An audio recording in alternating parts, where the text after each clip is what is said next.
મંગળસૂત્ર સંપત્તિ વિવાદ અંગે વડાપ્રધાન નરેન્દ્ર મોદીની ટિપ્પણી બાદથી રાજકારણ ગરમાયું છે. હવે ઇન્ડિયન ઓવરસીઝ કોંગ્રેસના અધ્યક્ષ સામ પિત્રોડાએ સંપત્તિ વિતરણ અંગે અમેરિકાના શિકાગોમાં એક ચર્ચાસ્પદ નિવેદન આપ્યું, જે બાદ ચર્ચાઓ વધી ગઈ છે. કોંગ્રેસ નેતા સામ પિત્રોડાએ કહ્યું હતું કે અમેરિકામાં વારસાગત ટેક્સ વસૂલાય છે. જો કોઈની પાસે $100 મિલિયન સંપત્તિ હોય અને તે મૃત્યુ પામી જાય તો તે ફક્ત 45% જ તેના બાળકોને ટ્રાન્સફર કરી શકે છે. જોકે તેમના નિવેદન પર વિવાદ થતાં તેમણે કહ્યું હતું કે મારી વાતને તોડી મરોડી અને રજૂ કરવામાં આવી હતી. સાંભળો શું કહ્યું તેમણે અને વડાપ્રધાન નરેન્દ્ર મોદીએ. शाही परिवार के शाहजादे के सलाहकार, इस शाही परिवार के शाहजादे के पिताजी के भी सलाहकार, उन्होंने कुछ समय पहले कहा था, और ये परिवार उन्हीं की बात मानता है. उन्होंने कहा था कि हमारा देश का जो मिडिल क्लास है, मध्यम वर्गीय लोग हैं, जो मेहनत करके कमाते हैं, उन्होंने कहा उन पर ज्यादा टैक्स लगना चाहिए. ये इन्होंने पब्लिकली कहा है. अब ये लोग उससे भी एक कदम आगे चले गए हैं. अब कांग्रेस का कहना है कि वो इनहेरिटेंस टैक्स लगाएगी.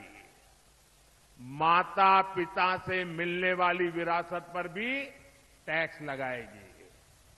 आप जो अपनी मेहनत से संपत्ति जुटाते हैं, वो आपके बच्चों को नहीं मिलेगी, बल्कि कांग्रेस सरकार का पंजा उसे भी आपसे छीन लेगा. यानी कांग्रेस का मंत्र है कांग्रेस की लूट. कांग्रेस का मंत्र है कांग्रेस की लूट, जिंदगी के साथ भी और जिंदगी के बाद भी. First thing I would say is I am ashamed of my Prime Minister. He is a pathological liar. His team is lying about this manifesto. How can I trust people like this, who lie through their teeth and also feel comfortable and go on repeating these lies? It is not respectful. It is not decent. It has no dignity. And the code of conduct should apply to everybody.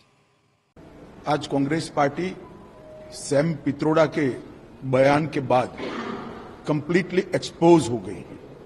सबसे पहले घोषणा पत्र में सर्वे, मनमोहन सिंह का पुराना बयान जो कांग्रेस की लेगेसी है कि हम देश के संसाधन पर सबसे पहला अधिकार माइनॉरिटीज का मानते हैं, और अब इनके मैनिफेस्टो बनाने में जिनकी अहम भूमिका है वो साम पित्रोड़ा का बयान कि संपत्ति के बंटवारे पर विचार होना चाहिए. अमेरिका का हवाला देते हुए इन्होंने कहा कि 55% संपत्ति सरकारी खजाने में जाती है. अब जब प्रधानमंत्री जी ने ये मुद्दा उठाया, राहुल गांधी, सोनिया गांधी और पूरी कांग्रेस बैकफुट पर आई कि हमारा मकसद ये नहीं है.